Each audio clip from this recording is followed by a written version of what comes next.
আসসালামু আলাইকুম। মেসার্স মাজিদ ট্রেডার্স থেকে আপনাদেরকে সবাইকে স্বাগতম। আলহামদুলিল্লাহ, আজও আমাদের একটি অর্ডার ডেলিভারি হচ্ছে। আমাদের ক্রেতা ফেসবুক পেজ থেকে আমাদেরকে অর্ডার কনফার্ম করেছে। দীর্ঘদিন যাবৎ আমাদের সাথে উনি ব্যবসা করে আসছে।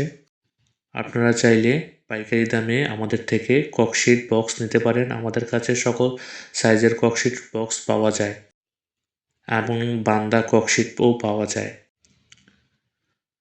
পাশাপাশি বাজারের ব্যাগ, পলিথিন এবং কস্টিপ, বিভিন্ন কালারের কস্টিপও রয়েছে আমাদের কাছে। ছোট থেকে বড় বিভিন্ন রকমের ককশিট এবং কস্টিপ। এটা হচ্ছে চাঁদপুর বড় স্টেশন, মাঝঘাট নদীর পার। চাঁদপুর মাঝঘাট নদীর পাড়ে আসলে আমাদের মেসার্স মাজিদ ট্রেডার্স এর দোকান আপনারা দেখতে পারবেন। আমাদের ক্রেতা 20 সাইজের ককশিট এবং 18 সাইজের ককশিট এবং 15 সাইজের ককশিট আমাদের থেকে অর্ডার করেছেন। এ হচ্ছে আমাদের কন্ট্যাক্ট নাম্বার।